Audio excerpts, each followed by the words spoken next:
What's up, you guys? Welcome to another episode of The Girl Who Talks Sports, the podcast where we talk sports and other girly things. I'm Sam Cardona, and thank you for listening today. If you are watching the recording on YouTube, you can see I put up some Christmas lights or holiday lights. You know, they're blue, Giants blue. I wanted to be a little bit more festive, so I set up the lights. I think they're really cute. So I'm really excited about that, and I'm super excited for our episode this week. So this week we were able to have Mike and Matt from the Broadway Jets Podcast on to talk about the Jets, their situation, the AFC East, what the future may bring. It's fantastic. These guys were great, and I'm so excited for you guys to listen to this interview. But before we get into all of that, obviously make sure to subscribe on Apple Podcasts, Spotify, Google Podcasts, wherever it is that you get your podcasts from, or on the YouTube channel, The Girl Who Talks Sports. Make sure that you subscribe, like the video, turn on notifications, all that good stuff. And also don't forget to follow us on social media, TGWTS Podcast, on both Twitter and Instagram. So make sure that you give those a follow, and also give the Sport Universe a follow, the.sport.universe on Instagram. Twice a week I get videos put up for me, POVs as they're called, where I talk about the Jets, Giants, and the Bills, the three New York football teams. And I do reviews and previews on those teams, so make sure that you give that Instagram a follow to see more content. And they have a lot of other really great stuff on there, so make sure that you follow them there. And that is all our plugs. Before we get into our interview with Mike and Matt, I do want to discuss one thing that we do not discuss in our interview, and that is the Eagles situation. So before, obviously, we had discussed that the Eagles quarterback situation in Philadelphia is a little crazy right now. Jalen Hurts got his first career start as a Philadelphia Eagles. It rumbled the entire NFL community. Everybody was like, oh my God, Carson's finally out, da-da-da. I just had a few thoughts about this whole situation, and being that the Giants, my team, play the Eagles twice a year, this is affecting me as well. So I just wanted to talk about this before we get into the interview. Jalen Hurts. First and foremost, Jalen Hurts just beat the Saints. Jalen Hurts, let me say that again, just beat the Saints. I know it's not a fully healthy Saints offense, obviously. Drew Brees is still not playing. Taysom Hill is still the starter in terms of their quarterback. But the Eagles, I don't even know where this all came from, but the Eagles stepped up. They beat the New Orleans Saints, and I was talking to Jordan. As many of you guys know, Jordan, Sporty Jordy, has been on the show twice now. She is my go-to Eagles fan. She was freaking out. I texted her. I was like, oh my God, Jordan, what is going on? And she was like, oh my God, what do we do? Da-da-da. It was a whole thing. But Jalen Hurts went 17 for 30, 167 yards, and 1 touchdown. Honestly, it wasn't like a show-stoppingly amazing, but the fact that he was able to shut out the Saints for the first half, the Saints did not score points until the second half of the game. The Saints started to come back, and I was like, oh, okay, here's reality setting in. Here's the Saints coming back. They're going to beat the Eagles. Like, there's no way that the Eagles were going to win. And I think that's also what everyone thought last week when the Giants were playing the Seahawks. And yet, here we are. The Giants came out and beat the Seahawks as well. So, the NFC East is just crazy. The thing with Carson Wentz, though, and I'll keep this relatively short, Carson Wentz is not going to leave this team. I don't know who's thinking that they're going to get rid of him. I don't know who's thinking he's going to New England. It's going to cost the Eagles so much more money to get rid of him than it will to just keep him on the bench. So if they get rid of Carson Wentz, that's $60 million in their cap space that they are going to lose. That is a lot of money. They gave Carson Wentz this huge contract before, I think it was going into his third season. The first 2 seasons of his career, he did not finish. He had gotten hurt both times and did not finish his season. And obviously, the notable second season here is the fact that Nick Foles came in and the Eagles went on to win the Super Bowl. Now, again, I had my thoughts when that whole thing happened. I was like, how do you give this guy this much money? You haven't even seen him play in the playoffs. You haven't even seen him complete a full season. Regardless, Carson Wentz is not leaving the Eagles. I think that they'd rather pay a backup, $30 million and start Jalen Hurts than to get rid of him and lose negative $60 million in cap space. Doug Peterson might go. I don't know if if they're going to be keeping Doug Peterson around. Maybe if Jalen Hurts kind of reignites this offense and makes the Eagles a little bit better, maybe he'll get some redemption here, like the way Dan Quinn did last year when he should have lost his job last year with the Atlanta Falcons. Again, different story, but the Eagles quarterback situation, I'm assuming they're going to stick with Jalen. Until Jalen starts to, kind of prove that maybe he's not ready. Although it seemed in this game that he was ready, figuring he was able to tackle the New Orleans defense. But Carson isn't going anywhere. I'm just telling you right now. Carson's not going anywhere. It costs too much money. Is Jalen going to be the starter next year? I don't know. I don't know what's going on in terms of that. But in terms of the fact that Carson won't be a Philadelphia Eagle last year, I'm 97.2% certain that he will not go to another team. So that's just my little spiel on Jalen Hurts and the Cowboys. Oh my God, my mind is mush. Jalen Hurts and the Philadelphia Eagles, but I don't want to drag this on too long. Let's get into our interview with the Broadway Jets podcast with Mike and Matt, and I hope that you guys enjoy. It was a lot of fun. So here's that interview. All right, everybody. We are joined today by the hosts of the Broadway Jets podcast, Mike and Matt. Thank you guys so much for coming on today. Thanks for having us. We're happy to be here. Looking forward to it.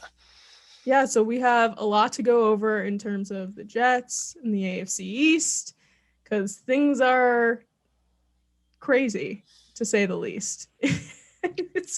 It's a weird time right now. So I want to start off with the Jets, because I think that that's going to be our main topic here. The Jets are 0-13, right? So coming into this game versus the Seahawks, they come off a loss to the New York Giants, which nobody was expecting. What were you guys kind of feeling going into this game? Did you think you might have maybe a smidgen of hope, or what were you guys thinking? Well, look, the Jets are only 10 games out of first place, so here we go. To play. But, well, I mean, the Giants going into Seattle with Colt McCoy, that game actually had a lot at stake for the Jets, because the Jets have the Seahawks pick in the first round from the Jamal Adams trade. So, we were keeping a close eye on that. It's better for us, if the Seahawks lose games, but we're kind of bitter Jets fans. We don't want the Giants to succeed too much. So it was a bit of a conflict of interests, if you will. So, we I don't know. I don't think us Jets fans are expecting too much. It's not a good matchup for the Jets against the Seahawks. Like, the Giants defense has been great this year. So yeah. What about you, Matt? Yeah, flying east to west when you're a team 0-12, it's not a recipe for success. And I think one thing, too, is me and Mike are believers in Sam Darnold. Obviously, if they get first overall pick, we understand Trevor Lawrence is the play.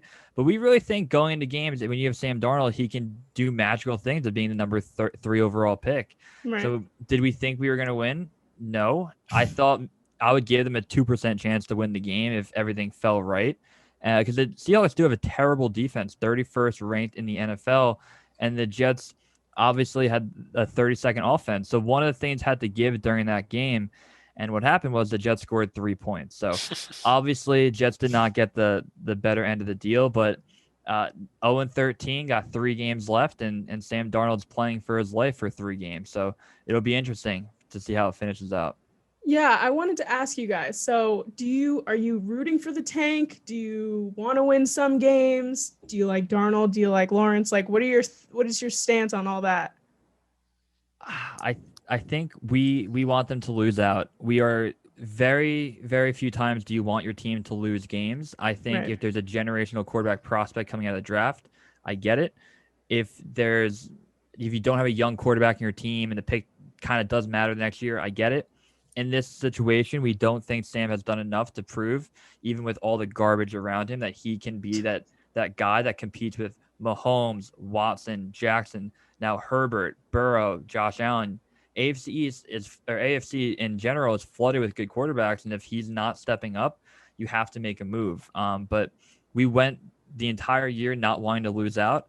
Once they got to 0-10, 0-11, it changed our perspective, and then you have to root for that. So 3 games left. I think Mike might have a similar take to me.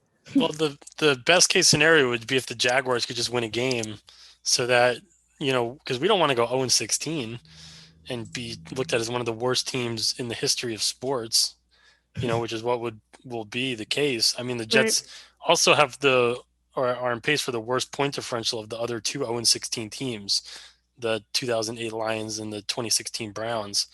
So we don't want that. We'd rather just go 1-15 and hopefully Sammy can go out with a win. But our take initially was, and we held on to it for a long time, was last year, 2 years ago, Sam Darnold had a solid rookie season. He ended really strong. And then last year in 2019, the Jets went 6-2 to finish out the season. Sam threw 19 touchdowns, 13 picks, was on pace for 3,800 yards. We thought he played well. If you asked, 98% of Jet fans would have said Sam Darnold's our guy for the future. Right. It was week 3 of this year. The Jets were 0-3, and people started saying, hey, look, let's tank, lose out, tank for Trevor. We're like, everyone take a step back.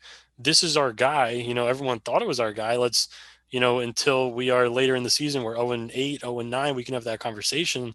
Here we are at 0-13. We're having the conversation. We're ready to take Trevor, but we're like big Sam Darnold guys, but it just hasn't worked out. Yeah, I mean, I really liked Sam Darnold when the Jets picked him. I mean, I'm a Giants fan, but I like to root for the Jets. They're a New York sports team. So when they drafted him, I was like, this looks pretty good. And kind of like that same idea with the Browns and Baker. I was like, oh, all these guys seem like really, really good, strong leadership roles to have for their teams. So when Sam Darnold got drafted, I was just like, this seems good.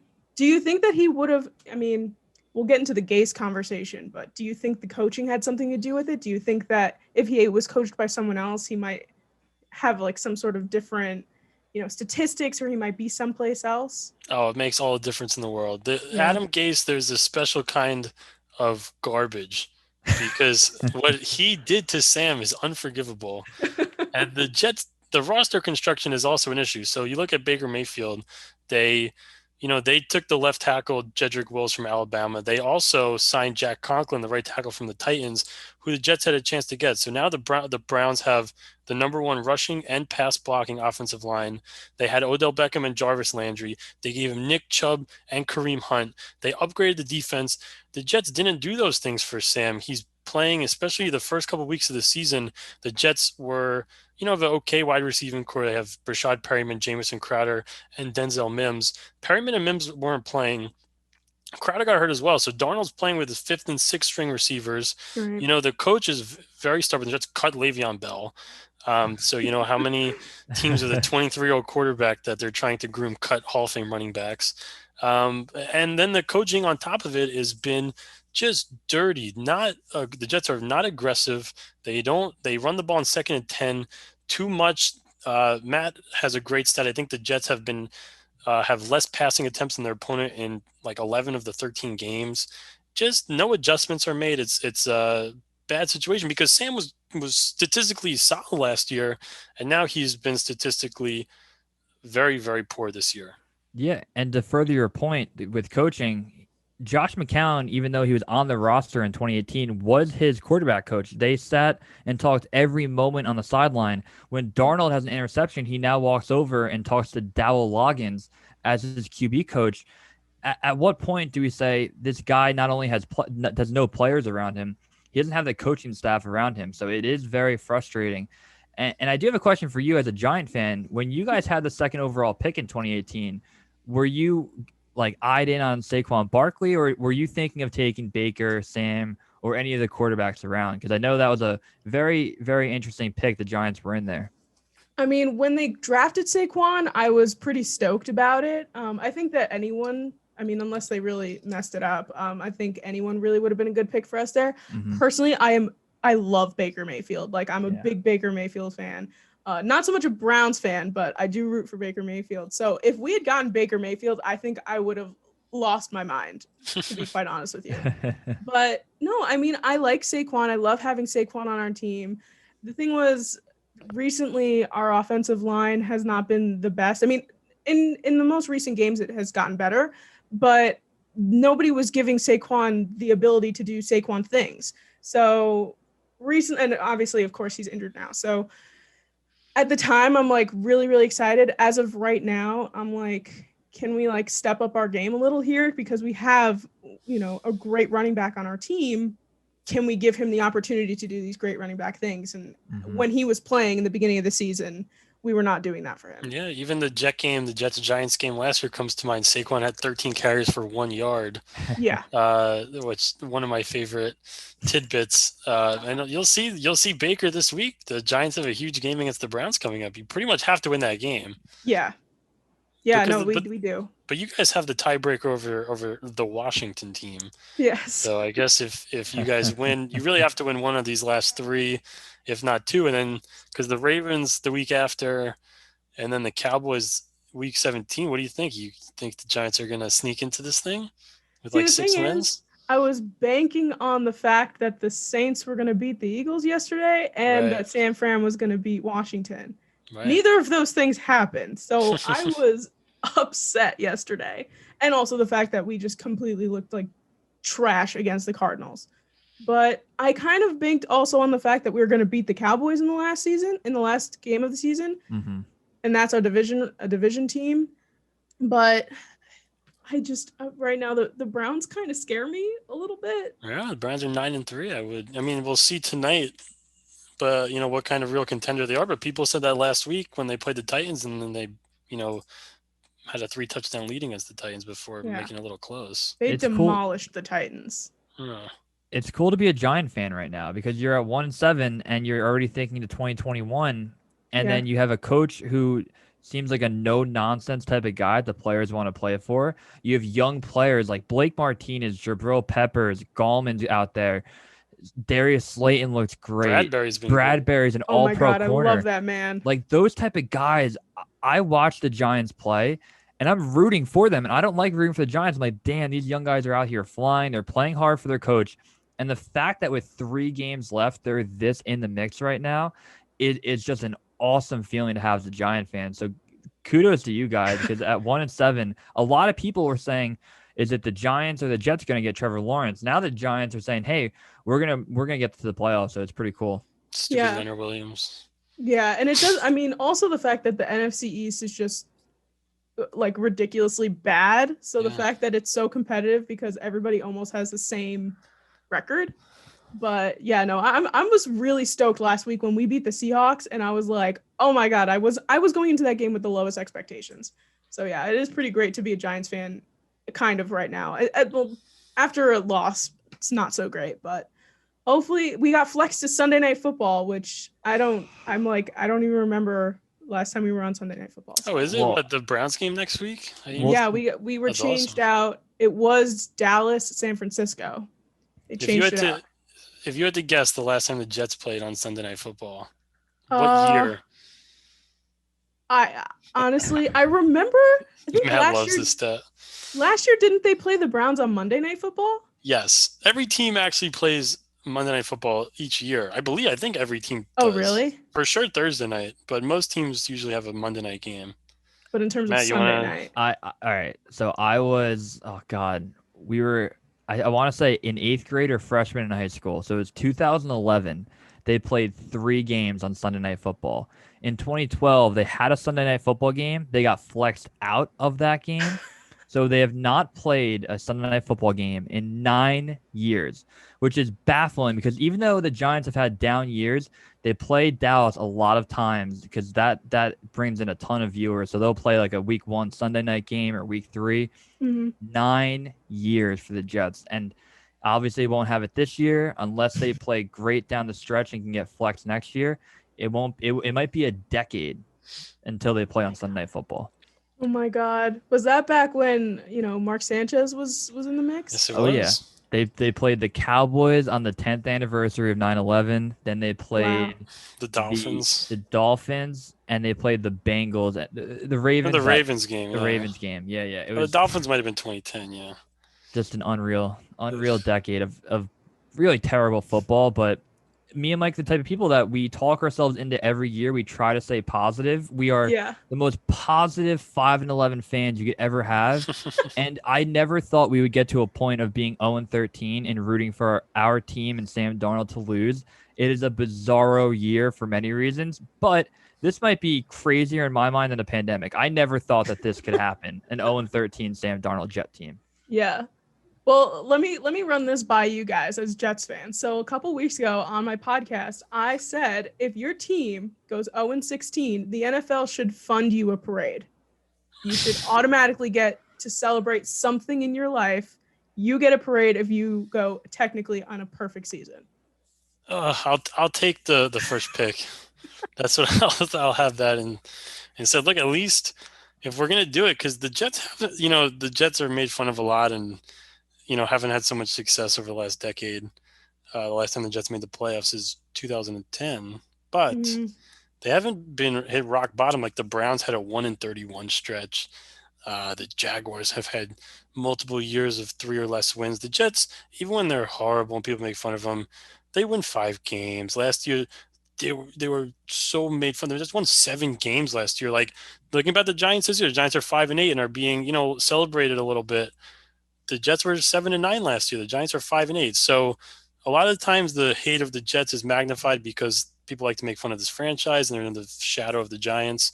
But this, if we're really going to hit rock bottom, at least do it when one of the best quarterback prospects of all time is coming out. So look, I would love a parade, and they should do it for us. But you got to get a parade, or the next year, every beer is free in the stadium. So it will decentivize teams from going 0-16. Ownership cannot handle that because Mike and I spend hundreds of dollars per game on beer, which is just baffling. Those season tickets, I always talk about how we pay $750 a year. So 8 games, $750, less than $100 per game, free parking. But we spend on beer in that stadium so much money because it's like $14 for a Blue Point. Right. If you go 0-16, free beer for the entire following season. That could be really dangerous. You're right. You got to cap it off at like 3, but yeah. Or they'll give you they should give you free like 16 free vouchers where you just give it off and you get your free beer, but you get 16 of them. Yeah, something. You can choose them to use them all in one game. You can spread it out. You can figure it's perfect. I think that's definitely you should get something. It's like to go an entire season without feeling the joy of winning a game. Like we haven't even had any. This has been such a bizarre. Me and Matt were listing. It was funny. We did on our podcast a bit. We had Michael Nania, who's a really good. If you're a Jet fan, follow him. Listening to this podcast, but we did a bit our top 5 moments of the season, and there's really like week 1. Like our safety Marcus May forced a fumble. It was like the only time we've been like excited because we just get blown out the first few games, and all of a sudden you're 0-5, and it's like, whew, it's well, Marcus May had a great interception in this game. Like probably one of them. It was fantastic. Unbelievable. Yeah, it was a great play, and he's been playing great all year. When you trade Jamal Adams, who's a elite safety, you got to hope that someone can fill in. And in that same draft, they took Marcus May in the 2nd round, which is questionable to take 2 safeties in your first 2 picks, but they did. And Marcus May has filled in pretty well. He's, one of the most underrated players per PFF this year. So see him to get extended following this year. But me and Mike are big fans of what he's been able to do this year. Yeah, one of my very, very good friends from college is a diehard Jets fan, and he messaged me just the video of Marcus May, and he was like, "This is the only thing that's bringing me joy right now." So Where'd you go to college? What? Where'd you go to school? I went to University at Albany. Oh, nice. SUNY.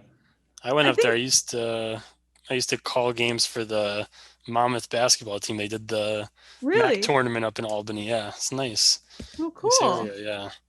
You guys said you were like in 8th grade freshman year, 2011. Are you guys 24 years old? 25? Yeah. Yeah. Okay, we're the same age then. Oh, very nice. Because I was also in 8th grade in 2010. But Time but anyway, flies. back to the Jets. I want to talk to you about your head coaching situation.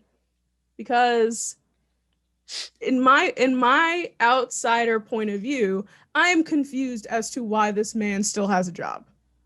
I don't know how he's not fired yet. I don't know how he had the audacity to fire Greg Williams, which Greg Williams did, do a poor play calling defensively. But Adam Gase to be the one that actually fired him, I was like, okay, like, where did that come from? So what are your thoughts on this whole head coaching situation? I'll start here. I mean, for Adam Gase, Mike and I, after last year, we weren't Gase defenders, but we did say a lot of people got hurt. Sam got mono. Give him, maybe it was the worst year ever, and he's not the worst head coach. And we still went 7-9. Through 3 games this year, he has not changed his ways of, as Mike mentioned, running on 2nd and long. He still has terrible clock management. He lets his quarterback throw 22 times a game when they're down 40 points. He's genuinely the worst coach I've seen coach a game. Todd Bowles, I thought, for better or for worse, was a bad coach, but his players cared about him. They played hard. He could make adjustments. Adam Gase can do none of that. The players do not like playing for him. So I think Adam Gase, even though people say they're keeping him to keep losing games, I think he should be fired today. He should be fired yesterday. He should have been fired after they lost to the Broncos in week 4. So I want him gone. Head coaching opportunities, there's a lot of cool young coaches out there and some veteran coaches that are potentially out there. A lot of names, but I'm really excited for January 4th, they can fire him, and then all the interviews will happen that next week. Mike, you can probably go next. Do you have the same take, and who do you think they're going to go after? Gase is, look, and we're not the fans. It's very important to know we're not the fans who constantly just say, if the Jets have a losing season, we say, this guy sucks. We hate him. We always hated him. That's not true. Like Matt said, we're true to our word. We didn't love the hire, but we went 7-9. We saw some things. We said, okay, if Darnold could turn around, look, we were excited for this season. Obviously, and then after, you get to weeks 1, 2, 3, 4, the Jets get blown out. The coach is not accountable. The play calling is suspect. The quarterback is not progressing, and it's clearly an issue, and the Jets have let it go on too long. To answer your question about how Gase, has the wherewithal to fire Greg Williams, it is a bit ridiculous. Technically, if he is the coach and it's his staff and he has the ability to do that, and, you could say, hey, look, what Greg Williams did at the end of the Raiders game, the owner should come down from the press box and fire him on the spot. Matt and I always joke about that, and this actually happened. But if you use the same logic, when you lose 40-3, and you're 0-13, and then there's a million reasons why Adam Gase does, things that are worthy of being fired, and he's not fired, it's hypocritical. So I agree. I mean, literally, we understand why Greg Williams was fired, but to the same extent, how Gase isn't fired is puzzling. And what the Jets should have done is fire Adam Gase a few weeks ago and let Sam throw the ball 40 times just to see what you have in the guy. Instead, we're losing 40-3, and Sam goes 14 for 23 with 130 yards, and we're running the ball up the middle with 37-year-old Frank Gore. So it's very, very frustrating. To Matt's point, we love the name Bill Cowher, the old Steelers coach. We like Jim Harbaugh, which is an unpopular take on Twitter now because Michigan's been terrible. Right. And then there are some good coordinators like Eric Bieniemy, the Chiefs offensive coordinator, Brian Daboll, the Bills offensive coordinator. There's some good college coaches like Matt Campbell from Iowa State. So there's a lot of good options. I mean, in a year where the Jets are going to probably move on from their coach and quarterback, you could do a lot worse than Trevor Lawrence and one of these, high-profile guys. Yeah, I was definitely one of the names that stuck out to me throughout the season is Eric Bieniemy. And I was telling a lot of people that I know that I was like, if, Gase ends up getting fired, like this should be the guy, because eventually when the draft comes around, they're going to get Trevor Lawrence, and to have a fantastic Super Bowl winning offensive coordinator on your team with someone like Trevor Lawrence, that could be really great for you guys.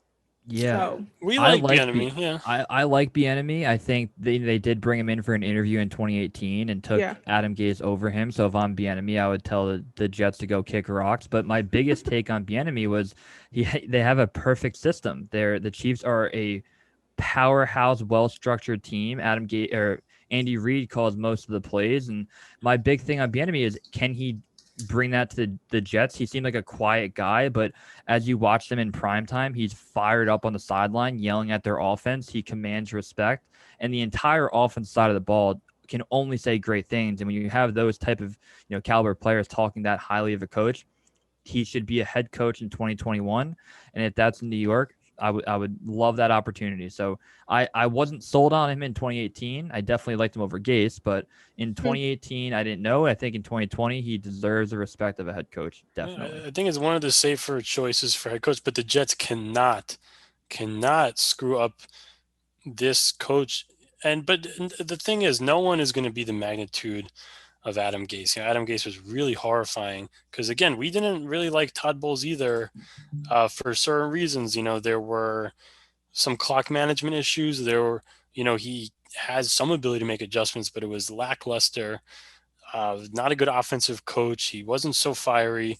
They just cannot get it wrong again, because you can't keep going through high first round quarterbacks and screwing them up, because it looks like, and Matt and I are shocked that we're at this point, but it looks like the Jets really did fail Sam Darnold. Yeah, I mean, that's what everyone always says, right? Like, the Jets are where quarterbacks go to die. It seems like every time someone gets drafted extremely high, it's like, what goes wrong, Yeah, but again, it doesn't like, people always bring up Sanchez, but again, Mark Sanchez isn't, he's a rookie in 2009. It has nothing really to do now. The owner is the same, but Rex Ryan is the coach and Brian Schottenheimer is the offensive coordinator. The other young quarterback they drafted before that was Chad Pennington, who actually had a very good career with the Jets. He made the playoffs 3 times, and then was second in the MVP with the Dolphins in 2008. He just had a lot of shoulder problems.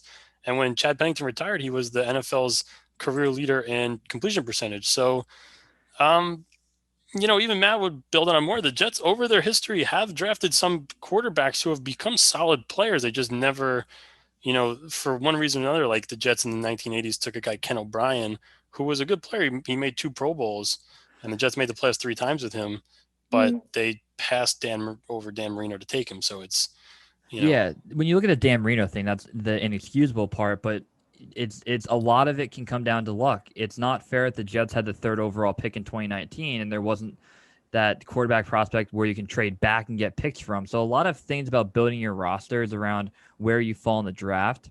The Jets, when they had the 1st overall pick, how many times have they had it, Mike? 1 time, and they took Keyshawn? Yep, that's it. There was no quarterback prospect in that draft where you needed to take. Peyton Manning famously went back to school. Manning famously went back to college. So a lot of these drafts, it's like the Jets decided not to be in the top 3 or 4 in drafts where they need to take a quarterback. 2017, they had the 6th overall pick. They had Jamal Adams. That's where you can say the Jets should have taken Pat Mahomes, Deshaun Watson. They didn't make that draft, but a lot of times you can chalk it up to, hey, the Jets just didn't put themselves in a position to draft highly. They were mediocre when they needed to be bad. And I think that's what comes down to it. I think they failed Darnold. I don't think they have that big of a history of failing quarterbacks, but they just never have a guy. Eli Manning was on the Giants, and he threw for 4,000 yards in his sleep every year. He just did it. He went out there and did it. And so many teams have guys like that. The Jets famously had the first 4,000-yard passer in Joe Namath and never did it again. That is impossible in modern football, to not throw for 4,000 yards. And they've done it year in and year out since the 60s. It's baffling, but hopefully they can get the 1st pick. And I don't want me and Mike to sound negative. We've been rambling on negative thoughts, but we're very positive, Jet fans. We're going to get a 4,000-yard passer next year, whether it's Lawrence, Fields, Darnold wins out and he's back. We'll get that 4,000-yard passer soon. All right, well, let's end our Jets talk on a positive note then. If and when Trevor Lawrence becomes your starting quarterback, do you see you guys, making the AFC East a competitive division in and of itself? Because right now it's between the Bills and the Dolphins. I don't even count the Patriots anymore. Yeah. Do you think that with Trevor Lawrence and a new head coach that you guys can make that division competitive? I think we could. It was the Patriots for 17 out of 18 years, 11 Right. straight, and then you look back and say, all right, this is the year where teams can jump up and take it. And the Bills and Dolphins took the opportunity, seized it, and ran with it, and the Jets went 0-13. So I think it comes down to Joe Douglas building the team he wants to build. He needs to hit on draft picks. I think he's hit on 4 solid guys in the 2020 draft. And I want to be a team that competes for the AFC East. I think there are wins throughout a season. If the Jets were to make the playoffs, win the AFC East, and lose in the divisional round, I think I can be upset and then look back on that year and be like, what a fun year, and I'm happy with it. The problem is the Jets have won the division 4 times in their franchise history, which is tough to look back on. The NFC East famously has new winners every year, which is one of my favorite stats, that it's so much great parity in that division. This is the first time in this decade, or even a century, where we can say you can now win this division if you play a hard season. You can go 10-6 and win it. And I think with Trevor Lawrence and Joe Douglas building the team the way he wants to with a new head coach, they can do it starting next year if they can build right and use their second most cap in free agency that they do have. It's wide open. And by the way, I would not count the Patriots out just yet because they're 6-7, but Right, they play the Dolphins, Bills, and the Jets to finish out the season. So unless the Dolphins, there are 7 teams that make the playoffs now. So while the Patriots aren't going to win the division, the Bills already have 10 wins. I would not count out Bill Belichick just yet. True. But yeah, look, like Matt said, things for the first, it doesn't feel real because we've been, for our whole lives, our whole childhood, Tom Brady just destroyed all of our hopes. The Jets, like Matt said, have won the division 4 times. They haven't won since 2002. The division, and the only time the Patriots have not won the division since 2002 was 2008 when Tom Brady tore his ACL, and the Patriots still won 11 games with Matt Castle, but missed the playoffs. One of the only 11 win teams ever to miss the playoffs. So, if the Jets hire the right coach, just like the Bills and Dolphins did. The Bills hired Sean McDermott a couple of years ago. They made the playoffs last year, and of course have 10 wins this year. The Dolphins with Brian Flores, and they built a really good defense. And they have Tua, and they've had some success with Ryan Fitzpatrick. I don't see why the Jets can't compete with these teams. These aren't, we're used to really having probably the best or the second best team in football for our whole life was in our division. Every year the Patriots won 12 games. That's not the case anymore. So like Matt said, the Jets can go 10-6. Like the Jets went 10-6 in 2015 and didn't make the playoffs. But if we're playing in the NFCs, maybe we win the division that year. So it's tough. But I think, things can turn around. Things change very fast, very quickly in the NFL. Right, yeah. I just don't like thinking about the Patriots doing well. No, we don't. We're so I sick. hate them. Oh my God. You probably hate them more than I do, but I absolutely hate them. You should love the Patriots. The Giants beat them twice in the Super Bowl. Yeah, and I mean, I do like that. The fact that Eli's beat Tom Brady twice, but I also just don't like Tom Brady. I know he's not on that team anymore, but I just, for so many years, I just was like, I don't like that he's that good. The just worst. bothered me. He makes me shiver. So let's stick within the AFC. So you guys were talking about the Dolphins. I want to talk about this Dolphins game a little bit because they played the Kansas City Chiefs, the top seed in the AFC right now. And they put up a really good fight. Like, I was genuinely like, the Dolphins could win this game. So obviously, even though the Chiefs did come out on top 33-27, what were your thoughts watching this game in terms of the Dolphins and their quarterback choices with Tua and that whole situation that happened a couple weeks ago? I mean, I disagree with what the Dolphins did at quarterback. Me too, yeah. Look, Tua is they think he's their guy, and he's been efficient. He has 9 touchdowns and 1 pick, but he's not been the same. Ryan Fitzpatrick is throwing for 240 yards a game. Tua is throwing for about 180. And Fitz had that team, at 3-3, coming off 2 big wins. Tua came in and got some wins aided by the defense. The Dolphins' defense is spectacular. It's very impressive. Xavier Howard is going to be an All-Pro this year. The corner, he has 9 interceptions. They have guys that are retreads like Emmanuel Ogbah they got from the Browns, who has 8 sacks, and They got Kyle Van Noy. We were skeptical of. He has 6 sacks from the Patriots. Jerome Baker's an all-pro type linebacker. Very impressive team. Their coach is great. The offense has been, sticking together. They're going to be formidable. But if Tua doesn't really pop, that's just what we are focusing on as Jet fans. We need Tua not to turn into another, like Matt was saying before, there's a lot of good quarterbacks in the AFC. We need Tua not to turn into another one. Mm-hmm. Yeah, and in that game yesterday, it's tough to make Patrick Mahomes uncomfortable, and that defense did a good job of that. He still threw for nearly 400 yards, which is classic Patrick Mahomes. But even their run defense, the Chiefs ran for 90 yards, and 30 of them were on an end around for Tyreek Hill. So they averaged 3 yards a carry on the rushing game. They forced Patrick Mahomes to have 3 interceptions and had a crazy 30-yard sack. So the Dolphins are legit, and they ended up losing by 6. If you guys saw the end of that game, though, they were down 9, kicked a field goal, and then tried the onside kick. I had the Chiefs -7 to win a $500 pot for a weekly pick'em. So that field goal on the Dolphins game cost me $500. I was looking at that game intently, but when you look at the rest of the NFL, the Chiefs and what they've built there's only, I think, 3 or 4 teams in the NFL that can really give them trouble, and I did not have the Dolphins as one of those. So credit to the Dolphins and Brian Flores, because he has those guys playing hard. Yeah, I mean, that Dolphins defense is probably one of the best defenses in the NFL at this point. And Brian Flores, coming from New England, being the defensive coordinator, it's always that idea of like the Belichick disciples that come off. And, you have someone like Brian Flores who seems to be flourishing, coming from the defensive coordinator side of things. And then obviously on the opposite side, you had Matt Patricia, who lost his job this year. So those Belichick guys that come down. What was that?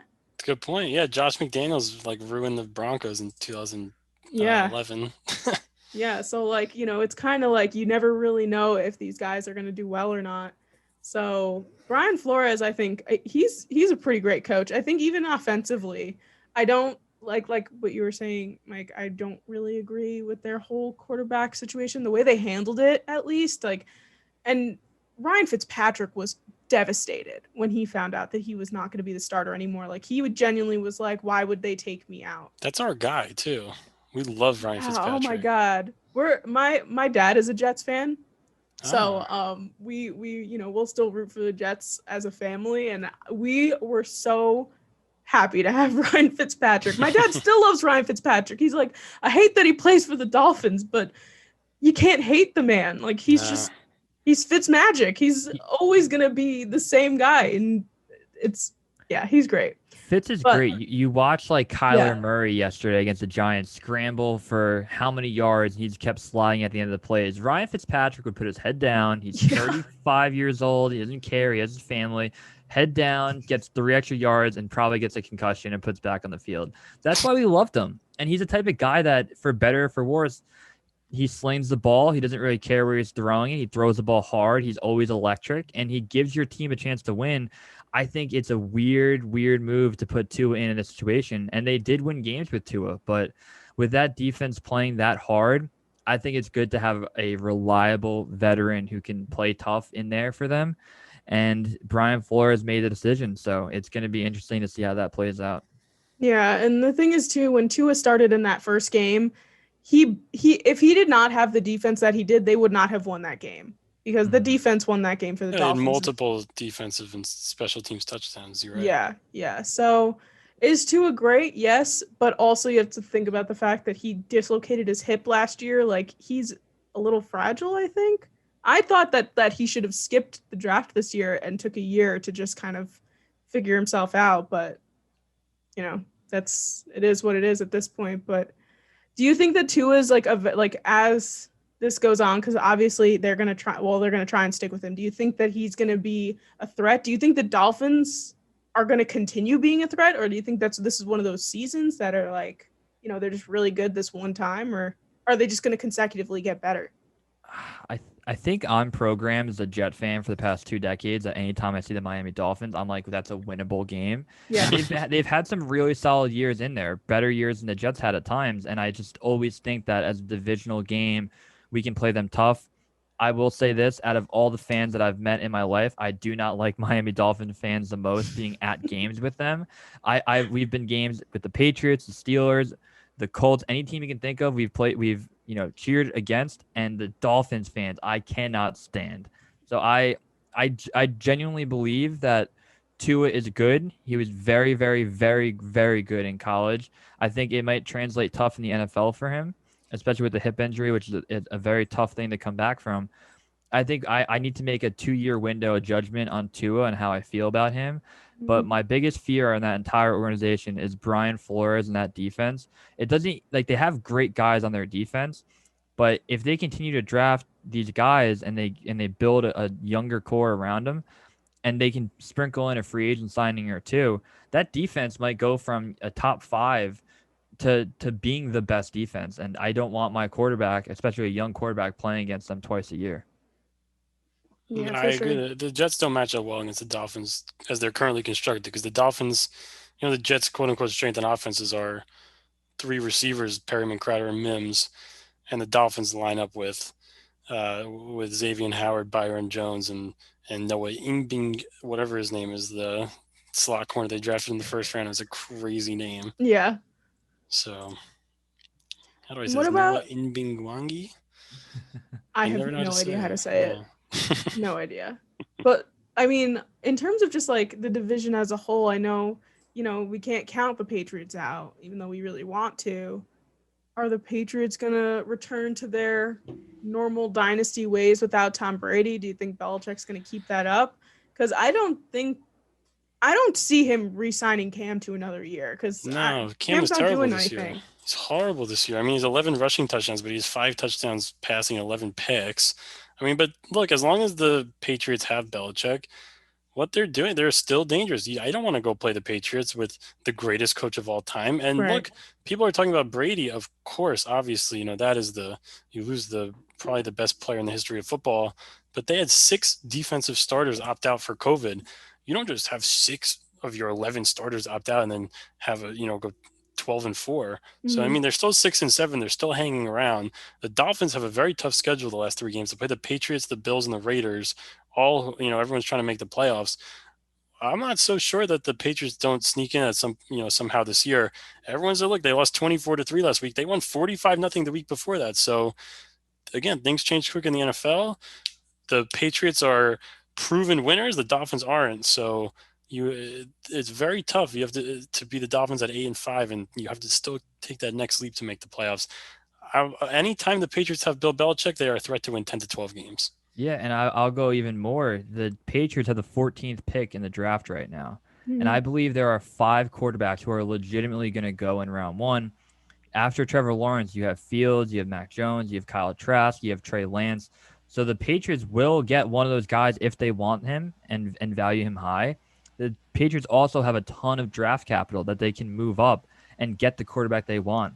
So even if Kyle Trask might be the 5th guy off the board, he might win the Heisman this year, and the Patriots can take him with Josh McDaniels, sit him for a year, and then he can become a legit contender in the AFC East every year. It is going to be an interesting draft for them. A lot of the times the Patriots will trade back, get more picks, and build a really solid core. But this is the first draft in a long time since they drafted, Garoppolo. They took Stidham late. They're going to go in the day 1 or day 2 and definitely take a quarterback. So, really looking forward to see what they're doing. And the Bills are set with Josh Allen. So it's the AFC East is going to be wide open, I think, for a couple of years. And it just depends what the Jets and Patriots do with their quarterback. Yeah, I also heard a rumor. I don't know how true it is, but possibly that Matt Stafford might get picked up by the Patriots. Oh, we don't need that. Oh, that would be I would hate that. Me and Mike are huge fans of veteran quarterbacks that people are down on. Yeah. We like Matt Stafford. We like Matt Ryan. We think Kirk Cousins gets overlooked. Mike loves Phillip Rivers. Oh, so Phillip do Rivers, not want that.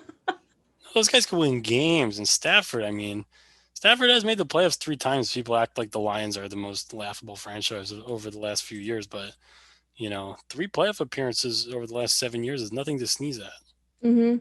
Yeah, and the thing is too, like, I feel like these guys, like someone like Phillip Rivers, something my dad always says is like, if he had his weapons, he would have had a ring by now. And like we see him thriving in Indianapolis right now, and he just wasn't doing that with the Chargers. Like, these veteran guys, like, sometimes you write them off, but if they were in a different situation, it's very possible that we might be having a completely different conversation about them right now, you know? Everyone always wants the cool new thing. Sometimes, Yeah. it's not the case. Yeah. Well, the last team, obviously, in the AFC East is the Bills. And the Bills beat the Steelers last night in probably one of the most boring Sunday Night Football games ever. It wasn't even close. I was falling asleep. And to be honest, I was watching it. My brother's a Steelers fan, so I was watching it with him. But this Bills team is something magnificent, I must say. And, like, I'm on the Josh Allen MVP train right now. I don't know if I'm, like, completely overstepping. I mean, I think Aaron Rodgers will probably – either Aaron Rodgers or Patrick Mahomes will probably win it. But I like the talk of Josh Allen being in the MVP race. What are you guys thinking in terms of a whole on this Bills team? If Josh Allen wins MVP, I will die because I cannot even fathom. If you go back and look at my Twitter throughout the summer, I was so annoying talking badly about Josh Allen, talking up Sam Darnold, and I had to apologize to, I think he's called QB Bills Watch. He's a great guy on Twitter, but I cannot watch Josh Allen win the MVP. Through the first 5 weeks, he really looked like he was the MVP. I do think you give it to Rodgers. He's doing less with more than Mahomes is, and I think Rodgers is deserving this year. Yeah. But the Bills, a lot of the things we said about the Dolphins ring true with the Bills. They have a coach who is a no-nonsense, plays hard. You have a lockdown corner and a defense that for some reason is always playing tough. Your quarterback is playing very, very well, and you have a legit number one receiver. You have just guys and an offensive coordinator who schemes well and makes adjustments. So again, with the Dolphins and the Bills, I think they're very similar teams, and I think the Bills get the edge because I think they have a more proven head coach and they have a better quarterback. So the Bills, again, I think right now I would pick them to win the AFC East. I don't think that's a huge prediction, but I just think that a lot of people had the Bills last night going into that game. People felt like the Steelers were a little bit of a fraud team. But, tough on your dad. You're a Giant fan and your brother's a Steeler fan. That's the tough house to live. Yeah. It was funny because he basically, like, after the Jets kind of were on a bit of a decline, after 2010s, he was just like, you know what, if you guys want to root for your own teams, I understand. And I was just like, you know what, I like blue. Blue works for me. So I was just like, I'll just switch over and be a Giants fan. I shouldn't say switch over. I never really was like a diehard Jets fan. Right. But I like to root for them. They're still the underdogs. You want to see them succeed, I respect that. That's nice. I'm too bitter. I hate the Giants. It's okay. I'm so angry my whole life. But the Bills did everything right. Like, and Matt and I talk about it all the time in the pod. They went out and got Stephon Diggs for the young quarterback. He has 100 catches. Cole Beasley and John Brown have been much better than we thought. They draft Devin Singletary and Zach Moss. They completely redid their entire skill position group. And Sean McDermott is a really good coach. Really, really good coach. Brian Dable, their offensive coordinator, is proving to be a hot commodity. And he will be looking for head coaching position 2021. Yeah, the Bills, when the season started, like, they were my choice to win the AFC East. I just assumed, like, I was like, I don't think that the Patriots are going to be as strong as they once were. So, yeah, like, week one, I was like, yeah, the Bills are winning. To be quite honest, I think that they would have even had now a higher record if during that Cardinals game when there was the Hail Murray with point. DeAndre Hopkins. That's so a I think fluke. that, Yeah, it's Yeah. No, it's cool. So I definitely the Bills had that win in my mind, like with the Cardinals game, and then all of a sudden, Kyler Murray just tosses it down, and DeAndre Hopkins did some crazy, magic or something. I don't even know how he caught that ball, but yeah, overall, I think the AFC East next year is gonna be slightly more competitive than it is right now. I think obviously, it's bouncing between the Dolphins and the Patriots in terms of the wild card. But I think next year, would like to hear what you guys think. Next year, I genuinely think that this division as a whole will be one to be reckoned with. I think a lot of people are going to be a little bit more nervous about playing AFC's teams, even the Jets, once they figure their stuff out. There's nowhere to go but up. But look, it depends what happens the rest of this year. Incredibly so, because if, the Jets somehow win a game or two, or, whatever happens will significantly change the outlook of the division next year. Like if the Jets do end up with Trevor Lawrence, the people are going to be much more wary of the team. And if the Jets do end up with Trevor Lawrence, they're going to end up with, probably their pick of head coach. If they don't, then, the Jets are going to, not. So and the Jets, like Matt said, have the second most cap in football. So, it depends how they use it. Depends if they want to go win now or, trying to build more for the future. But you're right. Look, the Bills, Dolphins, and Patriots, all contending for the playoffs this year. As long as the Patriots have Belichick, the other two teams are young and solid. I don't see why not, why those teams shouldn't be, at least the same or better next year. Yeah, I would agree with everything Mike said. I think you're going to go into the year with the Bills, Dolphins, and Patriots as the three teams, and anybody can win it. And then the Jets could be a surprise team. You don't want to play a team that's 0-13. You definitely don't want to play a team that's had a 0-16 year and that has Trevor Lawrence. But I still stand true that the NFC West is the division you don't want to play the most. And I think the AFC West are teams that are young and hungry as well. And unfortunately, the Jets played both those divisions this year. So the goal, of course, is for each team to become like the NFC West, where these teams are out of their mind playing well. So hopefully, even the 49ers are a team that got played with injuries, and they're still playing competitive Sundays. So everything Mike said and more, I agree. Yeah, I mean, I think that you guys hit it on the head in terms of that. Real quick, do you think that let's just say the Jets win a couple games, Jags lose the rest of their games, the Jags get the first round pick? Do you have an idea of what you might want if you have, like the second pick in the draft or something like that? There are three options. You can keep Darnold and trade back. I guess there's four. You can take someone you want at 2 that's not a quarterback. You can keep Darnold and trade back. You can trade back and take another quarterback, or you can take Justin Fields. Personally, for me, I think that the gap between Fields and the rest of the quarterbacks is small enough where you should trade back, and if you like another quarterback, take them instead. It's probably an unpopular take, but I would ride with Darnold with a new coach in his third system, trade back and get 2 firsts and 2 seconds. And then you also have the Seattle first. You have their first next year. You just have an insane amount of capital in the draft, in free agency. And then you have a guy who has shown he can do enough.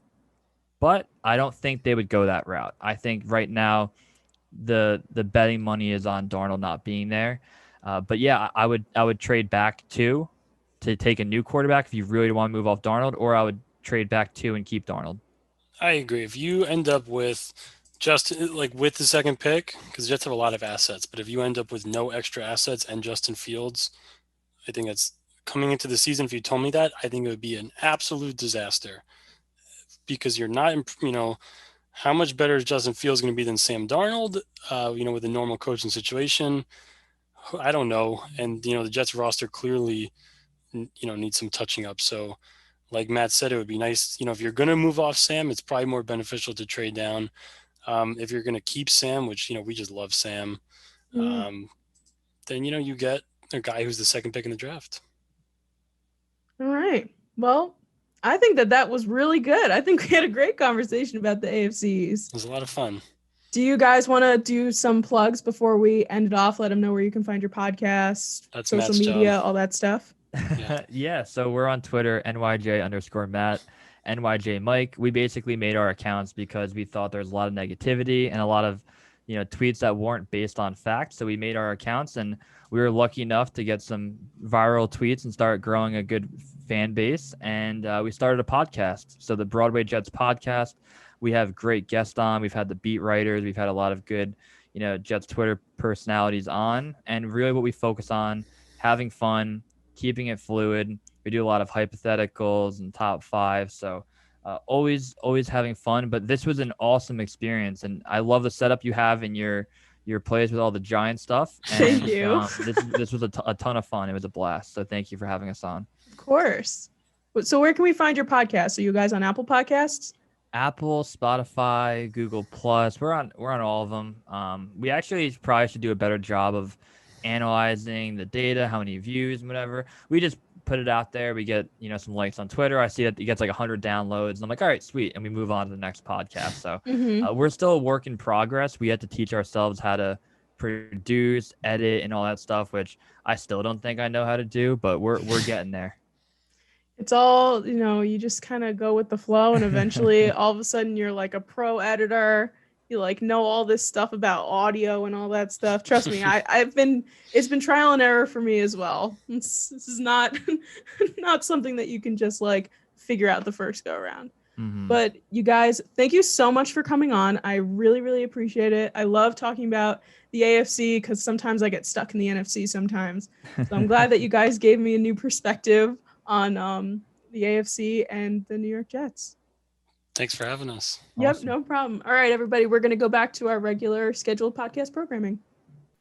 All right, guys, I hope that you enjoyed that interview with Mike and Matt of the Broadway Jets podcast. Please make sure to give them a listen if you're a big Jets fan or just want to know what's going on in the Jets universe. I also just want to apologize. The beginning audio of this podcast is not clear and it kind of sounds a little grainy.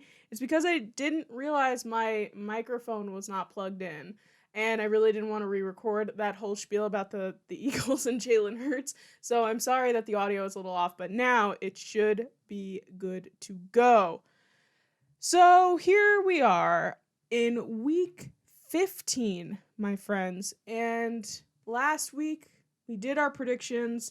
This week we are back doing our predictions once again, and I can't even remember what my predictions were from last week, but I don't think I did very well. I feel like, I should check to see where I'm at every single week because I feel like I'm totally just like running awry. All right, so I picked Colts Raiders, and I remember I picked the Raiders and the Colts won, so that was a bust. Steelers Bills, I did pick the Bills, and that was good for me. And Ravens Browns, we'll talk about that one a little bit later, but the Browns could have won that, to be quite honest with you. I picked the Browns, but the Ravens, oh my God, came out on top in that game. So this week our predictions are going to be Patriots Dolphins, Saints Chiefs, and Bears Vikings. Those are our 3 games that I'm going to be predicting for this week. And again, I apologize if my predictions are not accurate, but this is just what I'm thinking going into this week. So here we go. Patriots v. Dolphins. Now, I know a lot of people are, riding the Dolphins train right now, figuring that they're doing fairly well. I mean, they played the Chiefs and lost, but they gave the Chiefs a run for their money, and I think that that's not something that we can overlook. However, I am going to be picking the Patriots in this game. I know you guys just listened to me bag on the Patriots in that interview with Mike and Matt and how I just completely have written them off. But they were saying, you can't write Bill Belichick off. And now going into this game, I have a feeling that the Patriots are going to show up. And this is a divisional game, which I've realized that even when a bad team, now I'm not saying the Patriots are a bad team, but when a lesser team is going into a divisional game, they seem to do a lot better versus their division rivals because they play them a lot more often, so they know that team a little bit better. Like the Green Bay Packers and the Detroit Lions this past weekend. The Detroit Lions were never far behind in that game, and that would be a game a lot of people would think that the Packers would just completely ball out and do excellent and do great things, and the Lions would just completely fall apart, but that wasn't the case here, especially with their new head coach. So I'm thinking divisional games are a little bit more intense. Same thing with the Ravens-Browns. People were thinking that the Ravens weren't doing as well, and yet here we are with a Ravens win and a Cleveland loss. So I want to pick the Patriots just because Bill Belichick, oh my goodness, Bill Belichick is so crazy good at what he does, and also the fact that while the Patriots offense hasn't been spectacular, and the fact that the Dolphins defense is so good, the head coach for the Dolphins is Brian Flores. Brian Flores was the defensive coordinator for Bill Belichick not too long ago. So I think Bill kind of knows how he works. He knows his thought process. He can almost kind of figure things out before they happen. So I think that that's going to be a disadvantage for the Dolphins. And while the Dolphins have been on such a good run, the Patriots did beat them in their last matchup this season. So I think that the Patriots are going to come out on top in this game. I don't want them to. I think that the Dolphins are fun to watch and a really great team. But the Patriots, I believe, still have that little bit of Patriots magic in them, and they are going to win this game with the Dolphins. The next one we have here is the Chiefs and the Saints. While this is going to be, I think, a spectacular game to watch, especially offensively, I think the Chiefs will come out on top. And let me tell you why. So, the Saints, obviously, like we were talking about earlier, lost tragically to the Eagles. And it just was not good. The offense was not there. Taysom is a good backup to have here, but we're still seeing, I think he's throwing a bit more, but Taysom likes to kind of keep that tight end energy that he has and, take the ball himself or run into a pile of guys and be the receiver instead of the quarterback, which I think is a disadvantage for the Saints at this point in time. And again, the Chiefs did beat the Dolphins. But we saw the Chiefs' offense struggle a lot with this defense, and we saw that Patrick Mahomes got sacked 30 yards back from the line of scrimmage, which is a really big deal, especially figuring it's Patrick Mahomes. So, and also the fact that the Dolphins' defense is probably one of the best defenses in the NFL. One of them. There's several here. You can argue the Buccaneers. You can argue the Colts. It's I digress. But the Chiefs, I feel like, don't make the same mistake twice. I know that sometimes they show their vulnerability, but the Chiefs are so good, and there's a reason why they won the Super Bowl, and the fact that Andy Reid is so smart, and I think a lot of people have overlooked him for so many years. The Saints are not going to make the same mistake twice, and their offense is going to grow from this a lot, and I think that the Saints are not at the same level as the defense on the Dolphins. So I do think that the Chiefs are going to come out on top in this game. Also, the Chiefs have not lost on the road yet. So the only team that have beaten them this season are the Raiders, and I believe that was at Kansas City. So the Chiefs have not lost on the road yet, and they are going to be in New Orleans in this game. So, yeah, I think that the Chiefs are going to win over the Saints. And also the Chiefs are, they're just so good. Finally, we have the Bears and the Vikings. Another divisional game, and I'm going to this game with the same mindset that I'm going into the Patriots-Dolphins game. While a lot of people are picking the Vikings in this game, I'm going to pick the Bears because the last time that the Bears met the Vikings, I believe Nick Foles was their quarterback. So this is a different Bears team. And we're last week, oh my God, the Bears were looking fantastic on offense. There was that Montgomery touchdown, which was glorious. And Mitch Trubisky seems to be almost kind of feeling the same as he might have in the past. He came into this game this season a little shaky. He gets benched for Nick Foles. He comes back. Like it's a whole thing.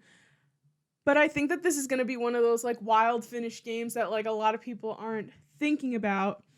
And again, like I said, this is a different Bears team that were playing the Vikings last time. And the Vikings, you can't write them off. I wouldn't be surprised if the Vikings won this game. I just think that this is going to be another one of these games that gets a little crazy, and the Bears are going to end up coming out on top in the very crucial NFC North game. And also next week, we are going to have Bear the Girl podcast. Caitlin Leonard, I believe her name is, on the podcast to talk about this game, which I'm super stoked about. So I think that will be a lot of fun.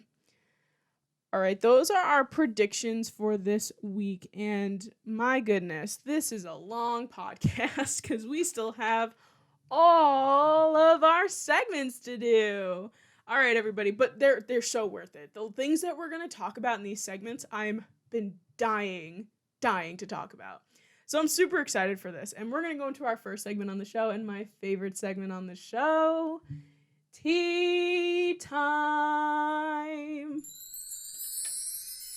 Tea Time is my favorite segment on the show because we delve into the hot, steamy gossip of the sports world. And this week, oh yeah. All right, so this is like slightly older news. It was from last week, and I probably would have talked about it last week, but I had already recorded the episode. So it happened Tuesday Night Football. I usually record the episode on Tuesdays. You see where I'm going with this. So last Tuesday, the Ravens played the Cowboys on Tuesday Night Football. The whole crazy storyline to come out of this game had nothing at all to do with the game. It was, in fact, what happened before the game, and that was the fact that Dez Bryant was taken out of warm-ups, tested for COVID, and coming back positive and being sent away, basically. Oh my goodness, this is a crazy saga of events, mostly because Dez Bryant took to Twitter and just started blowing it up. Just started shooting these tweets out one after the other, and I was like, you've got to be kidding me. I wish that I hadn't already recorded my podcast. But you know what? I was like, you know what? I don't care. This is going to be an ongoing thing for the next week. I'm going to talk about it next week. So here we are talking about the COVID chronicles of Dez Bryant. It's insane. So I'm going to read you about 9 or 10 of his tweets chronologically. I'm going to skip over a few that really had nothing to do with this whole, these chronicles, if you will. And we're going to just kind of talk about it. Oh my God. All right. First things first. Dez Bryant takes to Twitter, said, he's talking about the fact that he was warming up. There's video of him warming up. He's got a face covering on. We see him doing his thing, and then he takes to Twitter and says, "Tell me why they put me from warming up to warming up so I can go get tested. My sweet honey iced tea comes back positive. I test positive for COVID. WTF?" And now everybody's like, "Oh my God, Dez Bryant has got COVID. That's insane. We just saw him out on the field with everybody." And also, this was an exciting game for people because he was going to be playing his old team, the Dallas Cowboys. Whether or not it was going to be a revenge game is, to be said. But it was going to be, an exciting game in terms of that situation. Next, he comes out and says, "Yeah, I'm going to go ahead and call it a quit for the rest of the season. I can't deal with this." And everybody was like, oh my goodness, Dez Bryant just quit the NFL. Like, he just straight up was just like, I'm done. Don't contact me. Don't call me. I'm good. Don't, whatever. And I was like, after all this that he went through, after being on practice squad after practice squad and finally being brought to an active roster, for you to just quit the NFL because you have COVID is insane. So that blew up and everybody was freaking out. Then he comes out and says, "I'm about to drink some wine and cope." To be honest, yes. Dez, reached out to people. People were sending him, people drinking wine, and they were like, "We're with you, Dez. We're here with you. We're all drinking wine. We're all coping." And he was just like, "Yay, wine and coping." Which is so funny to me. Oh my God. I have no problem with people drinking wine and coping. I just think it's so funny that Dez was just straight up telling everybody his thoughts and going with all of this. And then he tweeted, "I'm not drunk yet. I only had 1 glass of wine. I'm getting my business stuff together to share with you all." And he wants to share his business endeavors. He wants to share what he wants to do, now that he's quote unquote not in the NFL anymore.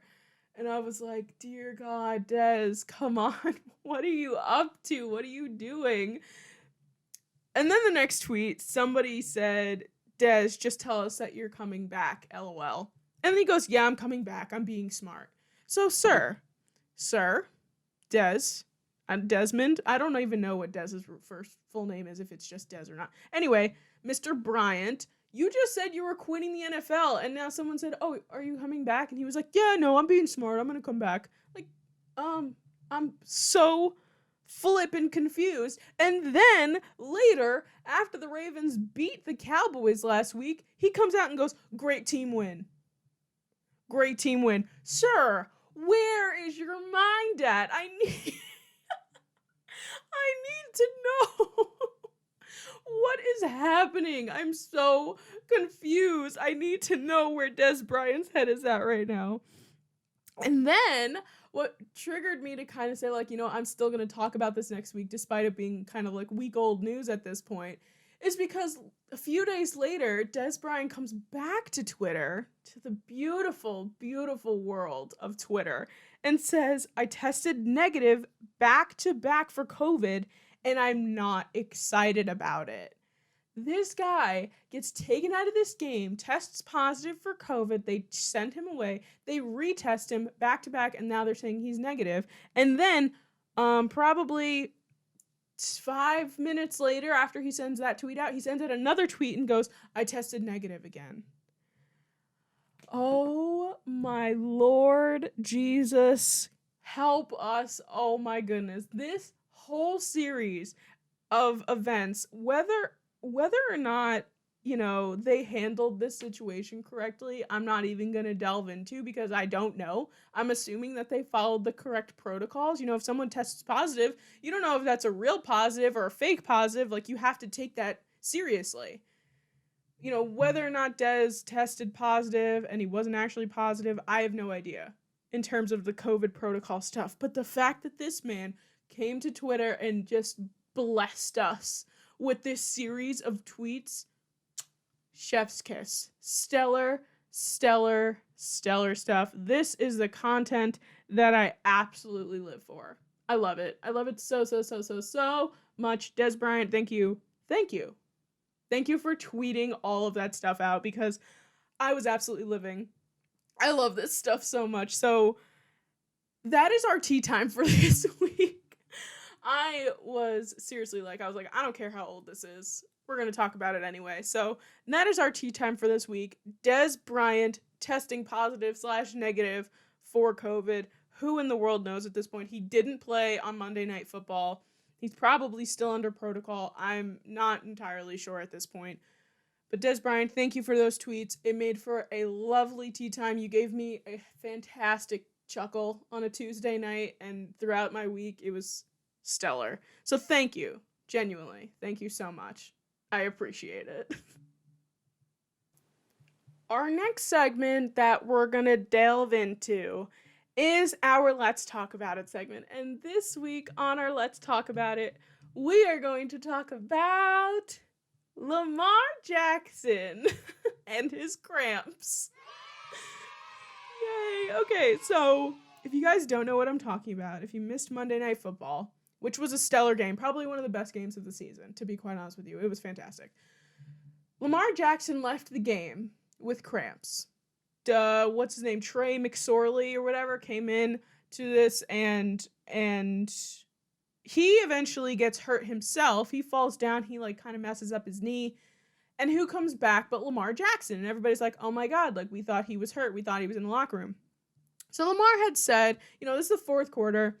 He says, oh, I feel cramps. I don't want to play, da-da-da-da-da, whatever. Totally cool, whatever. He runs to the locker room. Now, ESPN, who does Monday Night Football, shows Lamar Jackson running into the locker room. And what a lot of people have suspected is that Lamar Jackson had to poop. Which is so funny. I'm sorry. Okay. And to be quite honest with you, if you see the footage of him running into the locker room, it looks like he had, to use the bathroom, which is fine. You don't want to play a football game having to use the bathroom and then, God forbid something happens. So some people were saying that he pooped his pants, and I don't think that that's what happened. I genuinely, I would like to think that he had to go and was ready to go, and he went to the bathroom. Because the thing is that he was gone for a couple things. McSorley goes down, and then he comes back, and he doesn't look like he's in a lot of pain. And to say cramps, a lot of people were like, oh my God, he just had a poop, which is, this whole situation is so funny. But so Lamar Jackson obviously comes out, and he's like, dude, I didn't have to poop. I had cramps. I didn't want to play in this game, but when I found out that this guy was down, I came back. And he also said, he didn't pull a Paul Pierce. And for those that don't understand that whole, that little fun tidbit that Lamar sprinkled into there, Paul Pierce in the 2009 NBA Finals pooped his pants during the game, and to cover it up, he sat down in a wheelchair. So that's kind of what he was referring to there. He's constantly saying, no, I didn't have to. Even RG3 was out here on Twitter. He did the meme of Buda Baker and DK Metcalf when Buda Baker had the interception and DK ran so fast that he was able to tackle him. And Buda Baker, it says, wait, now I have to pull it up in front of me because it was so funny.